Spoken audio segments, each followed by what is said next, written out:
I'm walking down what used to be the Great North Road, the medieval version of the M1. And this was one of the most difficult and dangerous stretches because it was bandit country, Sherwood Forest. Now, there can't be many characters from history who you can immediately identify just by saying a place name, but already I'm absolutely confident that all of you will realise this is going to be a programme about Robin Hood. Everyone knows his story. He's one of the most famous people in history. But what was he really like? Did he actually exist? I'm going to try and establish whether the most celebrated outlaw of all time was just a comic book character or a flesh and blood historical figure.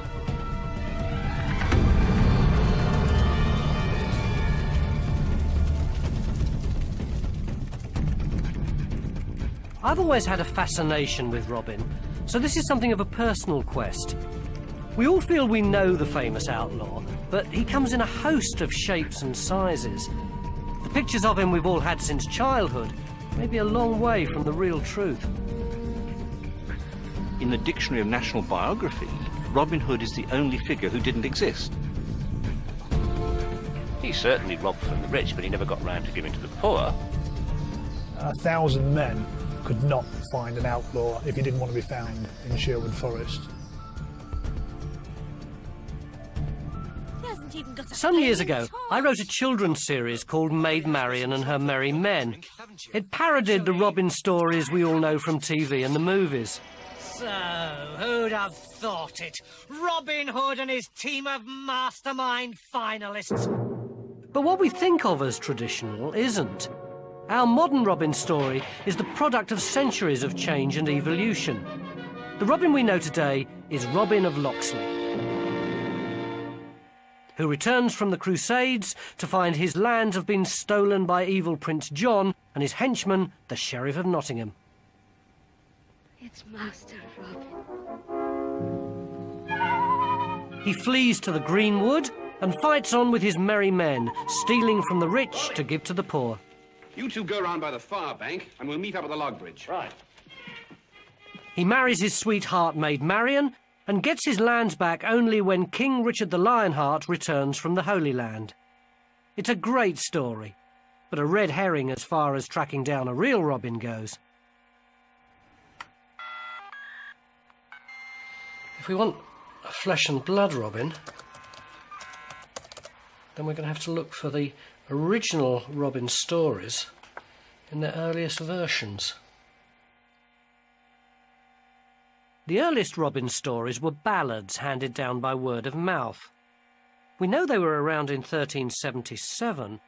By investigating these original stories, we should be able to find evidence of Robin's real identity. Life and listen, gentlemen, but be of free-born blood. I shall you tell of a good yeoman. His name was Robin Hood. Robin was a proud outlaw whilst he walked on the ground. This earliest fiction is just as exciting as our modern versions, but it doesn't offer any clues about how Robin became an outlaw. The tale opens abruptly at his camp. In Barnesdale. Robin's there with only 3 of the usual suspects: Little John, Will Scarlet,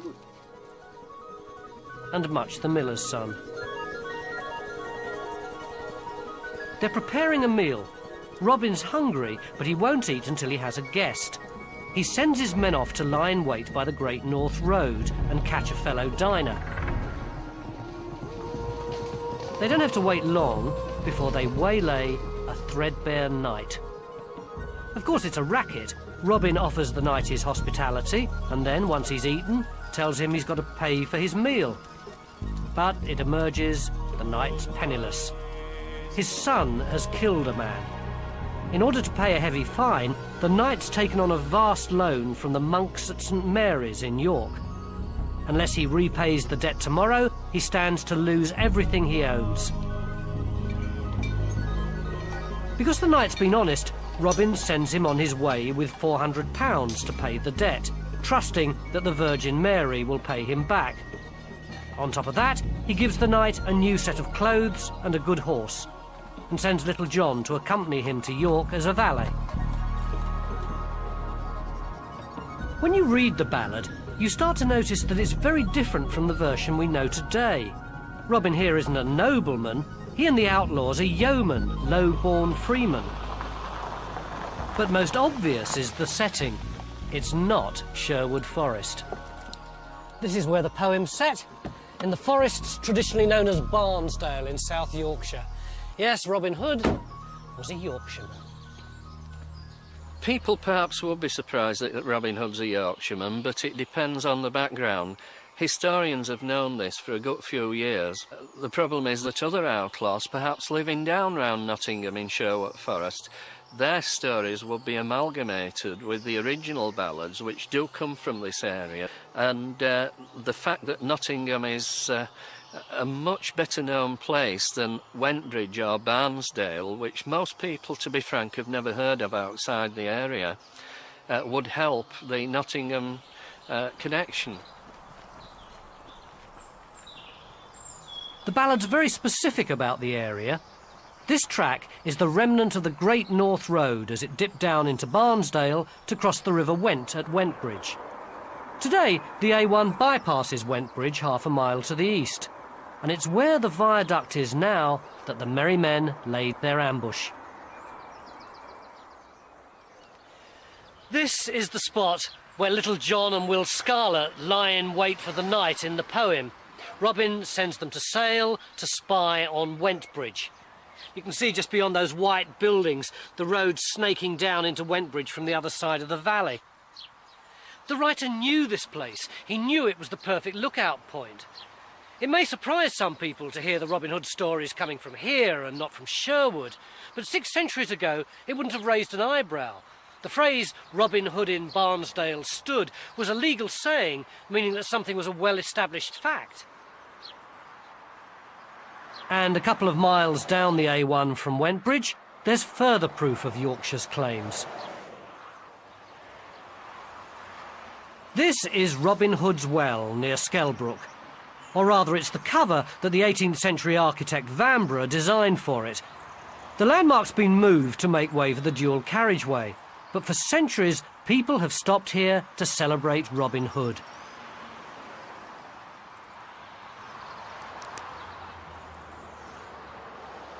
This is the earliest known place name that's associated with Robin Hood. But over the next 3 centuries, the name starts cropping up all over the place. Robin Hood's Bay near Whitby, Robin Hood's Butts in Cumbria, Robin Hood's Walk in Richmond, Surrey. Practically everywhere except Sherwood. The first name there doesn't appear until the year 1700. They're jumping on the bandwagon at least 4 centuries after the event.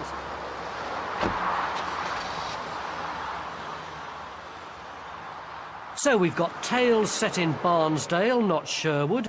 Robin's not a dispossessed nobleman, but a low-born Yorkshireman. What else do these original stories tell us about him? Then spake that gentle knight, to Little John gan he say, Tomorrow I must to York town, to St. Mary Abbey. And to the abbot of that The place- abbot and monks of St. Mary's Abbey in York are hoping that the knight will fail to show up. They're loan sharks. The knight's only got until sunset to repay his vast debt. After that, they can claim all his property and land. He come this ilka day, disheaded shall he be. But in the nick of time, the knight arrives. Expecting him to be empty-handed, the abbot shows him no respect and leaves him kneeling like a servant. But he gets a shock when the knight hands over the full £400 of his debt.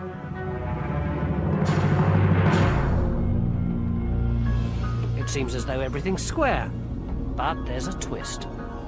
Back in the Greenwood, Robin sends his men out on a carbon copy of their first ambush. Lo and behold, this time their dinner guest is none other than the monk from St. Mary's. Unlike the knight, the monk pleads poverty, but is found to have £800 with him. The knight told the truth and was helped, the monk lied and lost everything.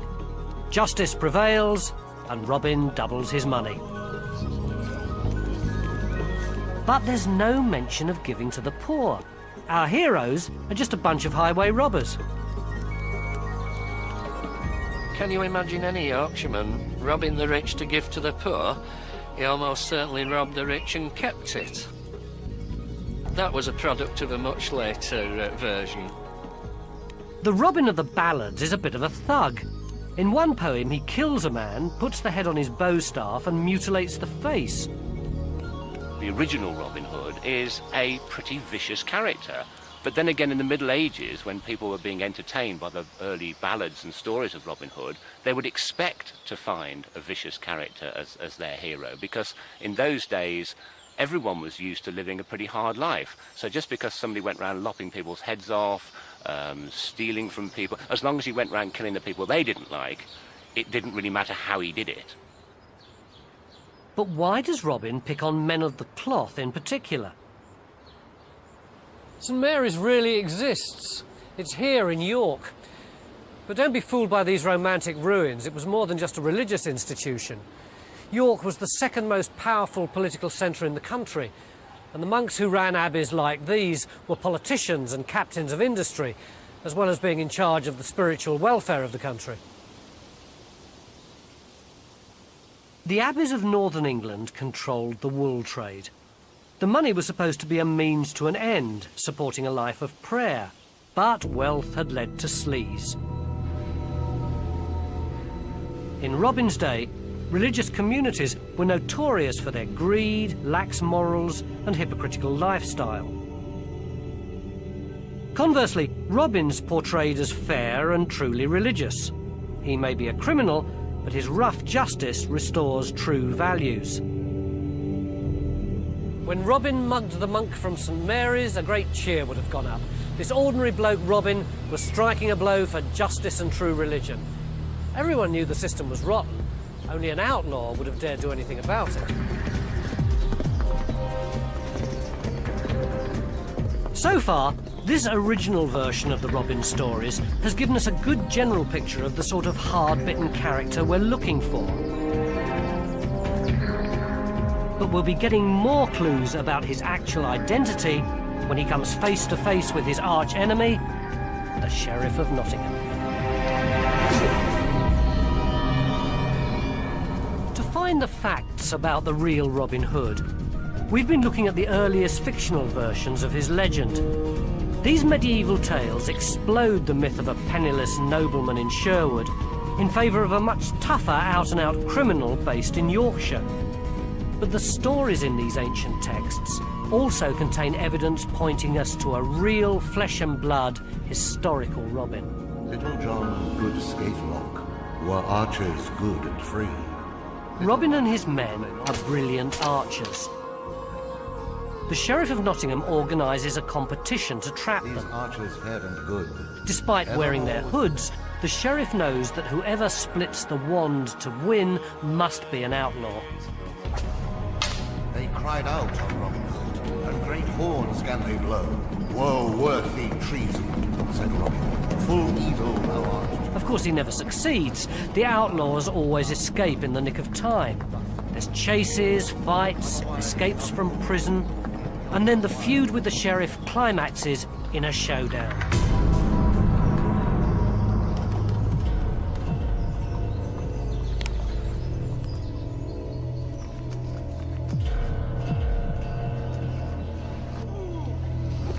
Robin takes down his arch-enemy with a single shot, then moves in for the kill, beheading the sheriff with his sword. Or he might up arise, on his feet to stand, he smote off the sheriff's head with his bright brand. Robin beheld our comely king, wistly in the face. So did Sir Richard of... Next, King Edward himself comes to sort out these rebels in the north. With his men disguised as monks, he deliberately gets captured in the forest. But when he sees that Robin's a loyal subject, he forgives the outlaws and takes Robin into his service. My lord, the King of England. Which leaves us with a puzzle. The modern Robin stories set in the reign of Richard the Lionheart. The evidence in the ballads suggests this is all wrong. The ballads say that Robin met an entirely different king, Edward the Comely King. Now, there have been 8 King Edwards who've ruled Britain through the ages. The first mention of the ballads is in the year 1377, so that rules all these kings out because Edward IV didn't come to the throne until the 15th century. So, using this logic, Robin must have been around between 1274, when Edward I comes to the throne, and 1377, when we get that first mention of the ballads. And there's another blindingly obvious piece of evidence that supports that dating. It's the one thing more than any other that Robin Hood's famous for.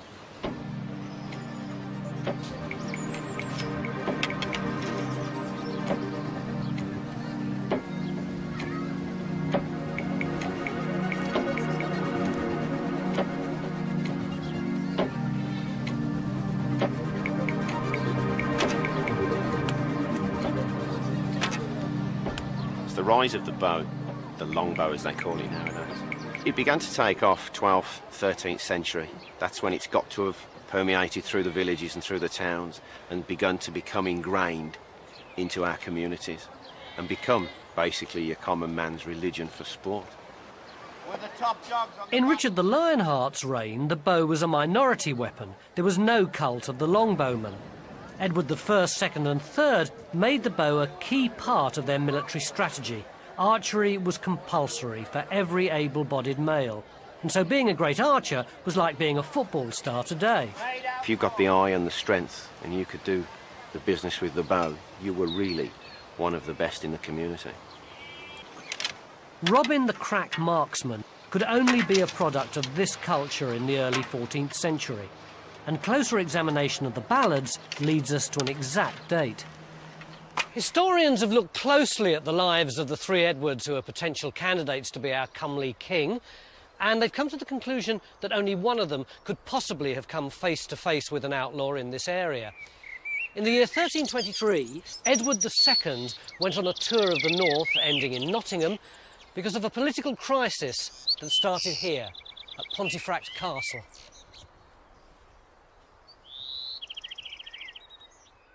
Pontefract in West Yorkshire was confusingly home to Thomas the Earl of Lancaster, the cousin of Edward II. The king was unpopular. Lancaster decided to make his own bid for the throne. He called up his men from Yorkshire and Lancashire to form an army. But as they moved out of Pontefract, Edward ambushed them and crushed the rebel. The Earl of Lancaster was tried and beheaded. His followers were outlawed and fled for their lives to places like Barnesdale. The Lancastrian revolt provides a plausible explanation as to why Robin and his men would have been outlaws. It also connects Robin to Nottingham through the villain of the piece. The period of the revolt was the only time that the Sheriff of Nottingham was also responsible for Yorkshire. He'd have been the king's right-hand man in fighting the rebels. The Lancastrian rebellion also explains another puzzle. The poor knight who Robin originally held up is a recurring character in the stories. When the outlaws are fleeing from the sheriff, they run to his castle for protection. The knight's name is Sir Richard of the Lee, and this is where the ballad says he was from, Lee in Wyredale. But this is Lancashire, several days' ride from Barnesdale, where Robin's based. At first glance, it seems pretty implausible to have a leading character from so far away, but actually it makes perfect sense. Plumpton and Wyredale are linked with Barnesdale through the lands of Thomas, Earl of Lancaster. They formed a corridor right across the Pennines, allowing for easy communication between rebels here and here. A knight based in Wyredale would have been brother-in-arms to a yeoman outlaw in Barnesdale. The Lancastrian revolt is the only time and place where the ballads fit with political history. When historians realised this, they set about the task of finding a real Robin Hood from this period in the medieval archives. Today, if you wanted to track me down, you'd probably try looking in the telephone book, and there among all the Robinsons, you'd be bound to come across a Tony. But whether or not it was this Tony Robinson, you'd be hard-pressed to know. And in the early 14th century, it would be even more difficult, because the court rolls and the church records of the early Middle Ages weren't catalogued. There were no indexes and no one was written down in alphabetical order. Nevertheless, lo and behold, when historians were looking for Robin in the early 14th century, they found one. In the court rolls of the Manor of Wakefield in the reign of Edward II, living with his wife Matilda was a tenant called Robert Hood. To most people, that's not Robin Hood, that's a totally different name, but it isn't. Robin is a nickname for Robert. For many years, the name Robin was used instead of Robert, just like, for example, Jack might be a nickname for the name John. Hence, John F. Kennedy is Jack Kennedy. So this man is called Robin Hood. Let's suppose for a moment that this is the real man behind the Robin of the ballads. Robert Hood was a forester. He's one of the Lancastrian rebels who are outlawed after the rebellion. As a result, he loses his property in Wakefield. And the property was here. Robert Hood's house was in Bick Hill. Today, it's the site of the bus station. And 102. Our Robert Hood, who lived somewhere under the number 49 stop, disappears in 1322. We don't hear of him again, but it's not quite the end of the story. Alas, then said good Robin.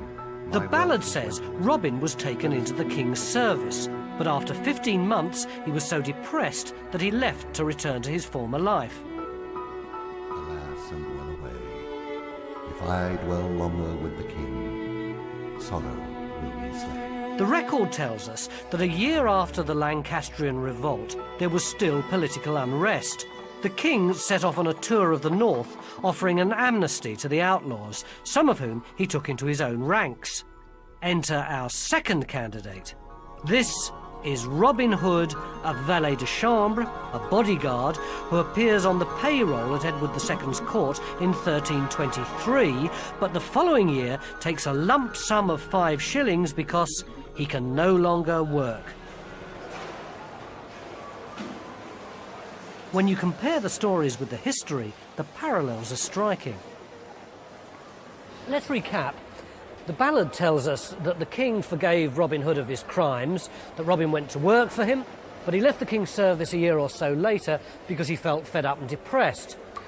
And the records tell us that this man, Robert Hood of Wakefield, fought in the Lancastrian revolt and disappeared, but that shortly afterwards this man crops up, Robin Hood, a king's servant, who works for the king for about a year, and then he too disappears. Could these two men be the same person?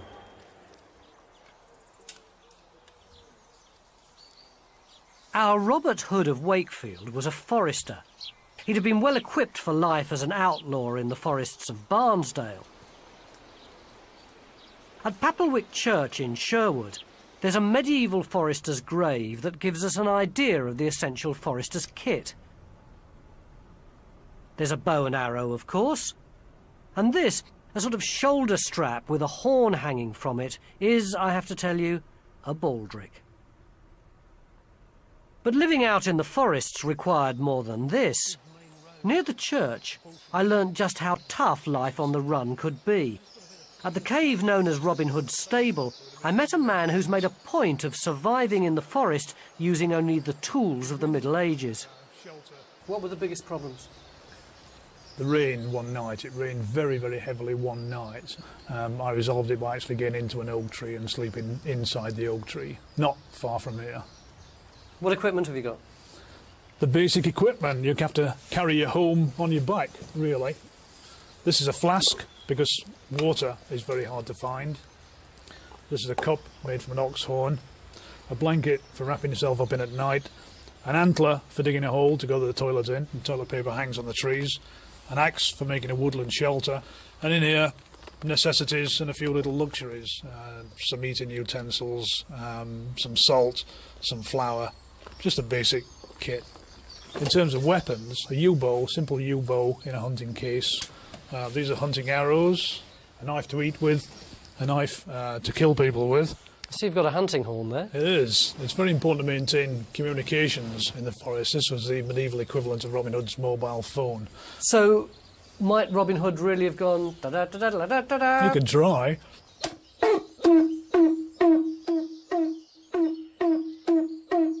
So, disappointingly tuneless outlaws.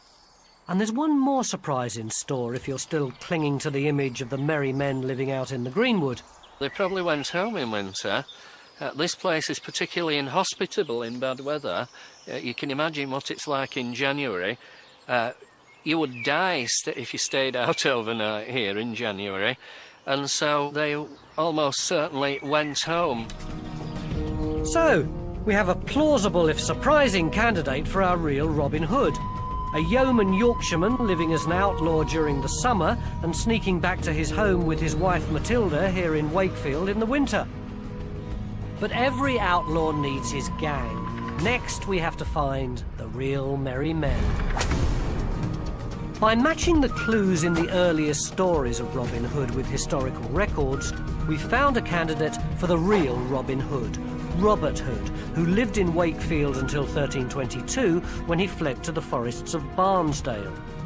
Can we also find real versions of the merry men who could have been in league with Robert of Wakefield? Here again, the earliest version of the story doesn't have the outlaw band we know today. We have Little John mentioned with Robin from the very beginning, and then a few others, Much, Will Scarlet, Friar Tuck comes in later. And so in a lot of the early ballads you have Robin and a very small group, which is very credible for outlaws. Real outlaws, it was usually the leader, his younger brother, a cousin and someone from the same village who'd also got into trouble. That's realistic. And I think it is perfectly possible that there may have been, folk from Nottingham, Yorkshire, wherever else, who had those names who were outlaws. So what evidence do we have about the outlaw's real identity? I was on this bridge first, and I intend to cross first. What do you carry that staff for? Just to make yourself look like a bold fellow, or do you know how to use it? We all know Little John as the giant who joins the merry men after fighting Robin on a bridge. But in the earlier stories, there's no fight, and John plays a much more central role. For ye have scarlet and green, maester, and many a rich array. There is no merchant in merry England so rich, I dare say. It's actually Little John who starts the whole feud with the sheriff. His relationship with Robin is much more democratic than in our modern version.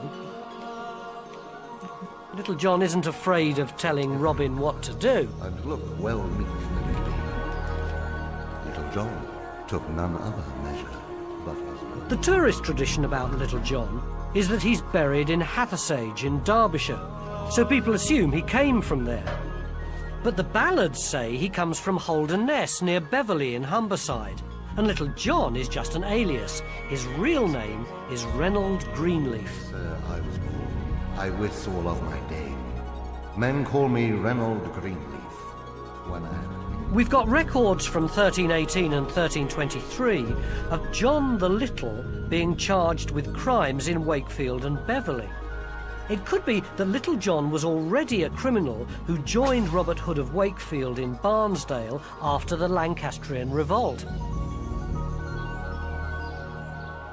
As for the other outlaws, we don't have a record of Much the Miller, but there are some fascinating clues about Will Scarlet's identity. Will Scarlet's an odd name because in the earliest texts he seems to have the name of Scathelock or Scathlock perhaps in a northern form, and Scathlock seems to mean lock smasher. He's a break and entry merchant. In some recent versions Will Scarlet has got dressed in scarlet, he's very elaborate, and I don't think that's what they had in mind. And yet again, there's evidence of a Will Scathlock at the right time and place who could have known Robert Hood of Wakefield. He was a monk from the very St Mary's in York that's mentioned in the ballad. We don't know why, but he was thrown out of the abbey at the end of the 13th century. If this real Will Scathlock harboured a grudge against St Mary's, it would help explain why the abbot ended up as a villain in the story.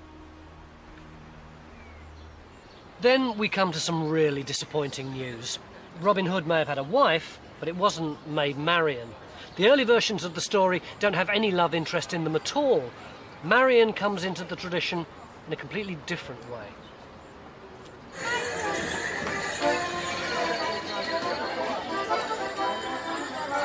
Every year at Whitsun in the Middle Ages, the workers used to have processions and plays to celebrate the coming of summer.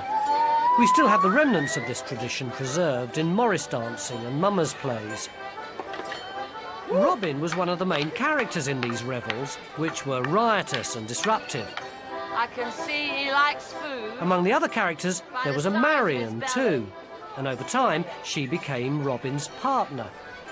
The Robin and Marion characters used to force revellers to give money for good causes, which is where we eventually get the tradition of robbing from the rich to give to the poor. As Robin changed from bandit to nobleman in Tudor times, Marion was brought into the stories.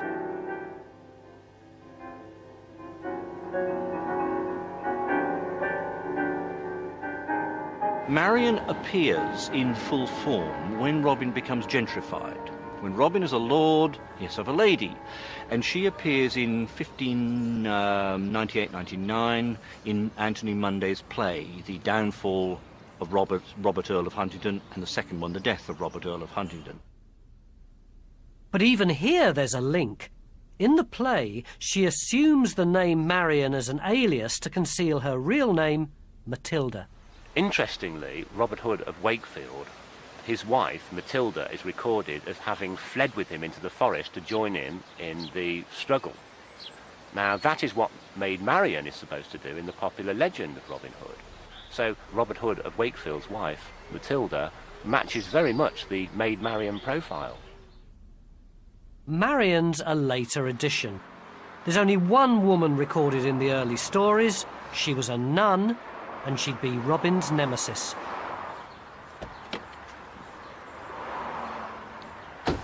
This is the Three Nuns pub on the road between Huddersfield and Dewsbury.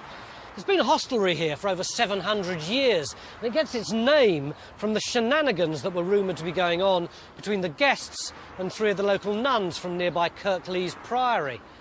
If the ballads are to be believed, the guest house that would have once stood here would have been the last place that Robin ever saw before the priory gates closed behind him and he went unwittingly to his death. After leaving the King's service, Robin lives on in the Greenwood for 22 years. Then unwittingly he goes to his cousin, the prioress at Kirklees Priory, to be bled for his health, as they did in the Middle Ages. Tomorrow I must to Kirkley, craftily to be... The story gives no motive, but this nun betrays Robin and leaves him to bleed to death. They betrayed good Robin Hood through their false play. And a later story says that Robin fires one last arrow through the window and asks to be buried where it lands.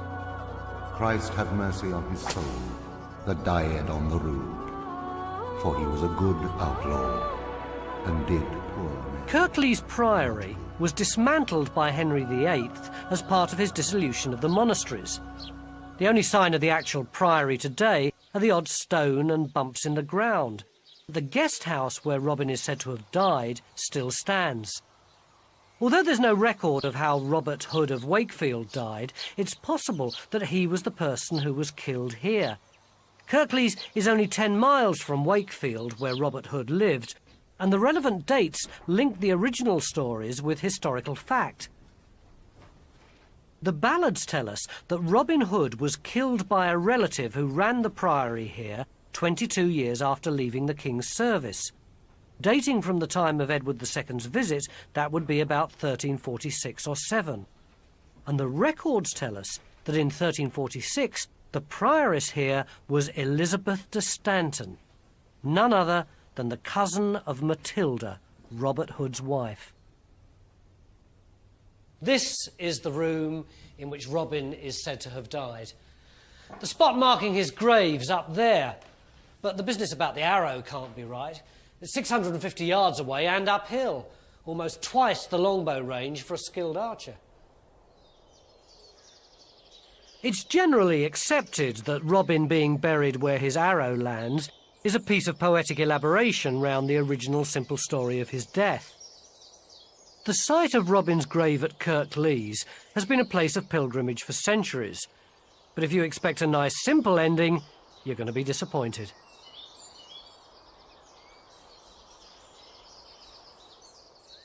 Searching for Robin Hood's a bit like being the Sheriff of Nottingham. The moment you think you've got him, he slips through your clutches. This is the site of Robin Hood's grave, except it isn't. The site's been moved at least 3 times, and this is what Robin's gravestone looked like, according to a sketch from the year 1665. But it disappeared, and a replica was made, and it was chipped to pieces by 18th century canal workers who thought that a little bit of Robin Hood's gravestone would cure their toothache. When this site was excavated, there was nothing but earth, which isn't surprising if the grave's been moved. To replace the missing grave slab, there's a 19th century inscription in Cod Oldie English to establish the grave's ancient credentials. Even if we haven't found his last resting place, we've built a coherent picture of a historical Robin. Our man from Wakefield matches the clues given in the earliest sources. The Lancastrian revolt gives him opportunity and motive. There's real contemporary outlaws from Yorkshire who could have been his merry men. And Robin Hood was related in real life to characters mentioned in the ballads like the Prioress of Kirklees. But as with the grave, the truth about Robin is complex and fragile. There's always more to him than meets the eye. Just when we thought we'd found our prime suspect, Robin Hood of Wakefield, 250 miles to the south, historians discovered another man who blew the whole thing wide open again. And this man had never committed a crime in his life. The earliest ballads about Robin Hood have given us a picture of a historical suspect, Robert Hood of Wakefield, who seems to have ended up working for King Edward after the Lancastrian revolt of 1322. But in all the best detective stories, the neatest of solutions can be upset by a single clue. Suddenly, evidence turned up that pointed to an earlier Robin. In the Middle Ages, it was the custom to be known by your father's name. So if your dad was a yeoman called Robert or Robin Hood, then you'd be called Fitzrobert or Robertson or Hoodson or Hudson or Hood or, of course, Robinson. But then, out of the blue, a historian discovered a man who'd lived in Sussex in the year 1296 called Gilbert Robin Hood. This was an extremely rare surname and seemed to imply that the name was already known as some sort of nickname. But then more and more people called Robin Hood or Robin Hud started to pop up. But these weren't just random individuals. We know that a very high proportion of them had at some time in their lives committed criminal acts. There's even one case where the clerk of the court changed a man's surname from Lefebvre to Robin Hood because he was an outlaw. Later, Robin Hood became a common criminal alias. This doesn't mean that any of these men are candidates for the real Robin. It just proves that people knew about him 50 years or more before Robert Hood of Wakefield. So where does that leave our prime suspect? Well, it's still likely that he's the Robin of the ballads, but the ballads aren't about the original Robin. Historians then went scurrying off and came up with another Robert Hood in 1225. He was an outlaw who'd been fined 32 shillings and sixpence at the York Assizes. But there's no record of him doing anything like the Robin of the stories. Randomly picking up Robin Hood-type names from the records didn't seem to be leading anywhere. But there were medieval figures that we know existed whose lives matched the famous stories. They just weren't called Robin. The best example is a story that started with a dispute over the ownership of Whittington Castle here in Shropshire, funnily enough, in the reign of Richard the Lionheart. In 1197, it was inherited from his father by a man called Fulk Fitzwarren. But a rival lord with better contacts with King John wanted Whittington too. Charges of treason were trumped up, and Fitzwarren was outlawed. For 3 years he operated a guerrilla campaign in the forests of the Welsh borders, and the stories that grew up about him are eerily similar to those we associate with Robin Hood. Not only does Fitzwarren have a right-hand man called John, he robs people by inviting them to supper and then getting them to pay. he takes shelter with a local knight and kills his sworn enemy in the forest. But when the king comes to the forest in disguise, Fitzwarren is forgiven. Sound familiar? Could this man from Shropshire be a new prime suspect whose name got changed in the course of history? It's really weird. Maybe there never ever was a real historical Robin Hood. Maybe the stories are just that, a mishmash of old legends. But if that's the case, why bother with inventing Robin Hood at all? Why not just stick with Fulk Fitzwarren and have all the stories about him? Or maybe there actually was a bloke in real life, like our Robin Hood of York or our Robert Hood of Wakefield, who had adventures and then a lot of fictional stuff was tacked onto them. But there is a third possibility. Suppose both the Fulk Fitzwarren stories and the Robin Hood ballads are based on an earlier figure, a hidden Robin Hood who we haven't yet discovered. The modern Robin Hood story is set in the time of Richard the Lionheart, when Robin is also called Robin of Locksley. Because of the northern connections in the ballads, historians always assumed this meant the Locksley in Yorkshire. But there's another Locksley, here in Warwickshire near Stratford-on-Avon. And here, the trail leads us to the ancestor of one of the Norman invaders who came over with William the Conqueror. In 1193, the Lord of Locksley Manor was Robert Fitz-Oda, a descendant of Bishop Oda of Bayeux. Because Fitz meant an illegitimate descendant, it was sometimes dropped, leaving us with Robert Oda, effectively another Robert Hood. In the time of Richard the Lionheart, he was thrown out of his manor, Locksley Manor, and for a while became an outlaw, because there are records from that period saying that he is causing trouble in the surrounding woodlands. And he was a robber for a while. He was finally given his lands back when Richard the Lionheart came back from the Crusades eventually. And so he does match quite, to some degree, the actual historical Robin Hood from the point of view of the later legend. So out of the blue, another candidate from a part of the country not usually associated with the Robin stories. But it gets even weirder. The Robert Oda connection comes from a relatively recent piece of research. But there's evidence here in Locksley churchyard that it may have simply uncovered a tradition that was known before. Lying just to the north of the church, they found a mysterious gravestone. Its design seemed to match the original Kirklees grave slab. Remember, in 1665, the Kirklees stone had been sketched in Yorkshire and had then disappeared. Is this evidence that people were aware that Locksley was part of the story long before the historians?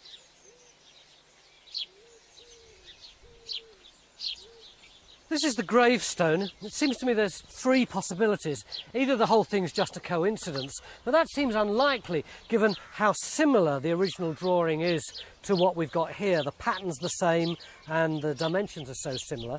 Or else this could be a copy of the original gravestone in Kirklees.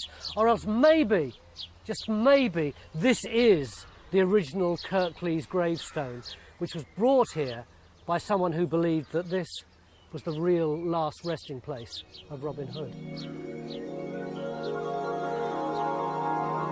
We've got three historical candidates who together have helped to create the figure of Robin Hood. There's Robert Hood of Wakefield, the Lancastrian rebel. There's our historical non-Robins who've added their touches. And there's Robert Oda, the original nobleman Robin Hood.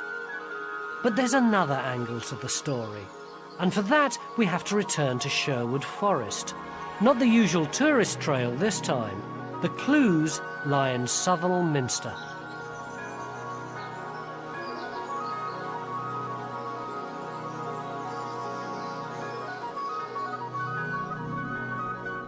When the stonemasons finished the cathedral in the Middle Ages, they decided to leave an exhibition piece in the octagonal chapter house.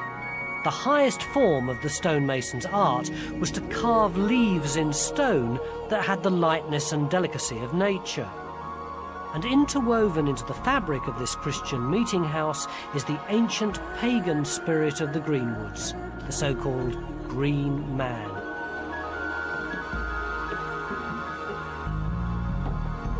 Another name for the spirit of the green woods was Robin Goodfellow. Could this Robin be the inspiration behind the mythic hero of Sherwood Forest? Now, this figure is not clearly associated with outlawry. He's much more associated with nature, because Robin in the original ballads always appears framed in the forest. That's where he is. And then he moves into action and he returns to the forest. And if you want the original Robin Hood, I think he is that figure, you know, Robin of the Wood, Robin in the Hood. It is perhaps this pagan version of Robin that appeals most to us in the 21st century.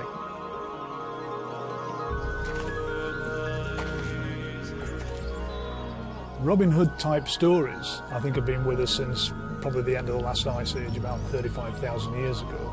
But they've been added to and taken away from since then. Robin Hood that we know now here in Sherwood Forest is not the Robin Hood that we would have known if we were standing here in the 10th, 11th or the 12th century. He's now cast as a preservationist, a conservationist, look after the greenwoods. In those days it was nothing like that at all. It was simply watch out for bishops, archbishops, beat her up, and whatever you do, don't get caught by the Sheriff of Nottingham. When I wrote my children's series about Maid Marian, I knew I was joining in a long tradition of telling stories about Robin. But until I went to look for the real Robin, I never fully appreciated just how much that tradition has evolved to suit the needs of the audience. I think Robin Hood is in the process of becoming the secondary character in a feminist set of sagas starring Maid Marian. That's well underway. What will there be then? Intergalactic Robin Hoods? Will there perhaps be a gay Robin Hood? I think it's quite likely that that will happen. The homosexuality of the legend will be interpreted in that way, and one can see good reasons for that. But I guess what's really next for Robin Hood is lots of exposure. I started my search by trying to find out whether Robin Hood was fact or fiction. And the answer is he's both. There's a whole host of Robin Hoods.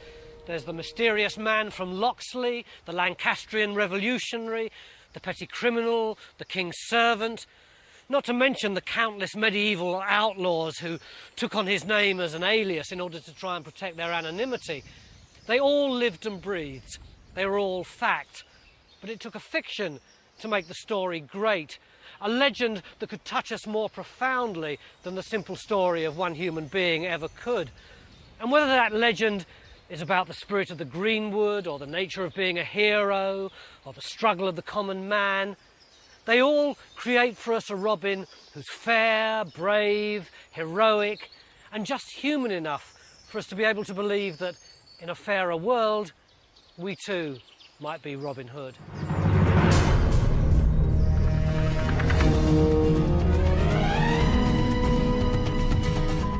For information on this programme or related educational resources, go to channel4.com/learning.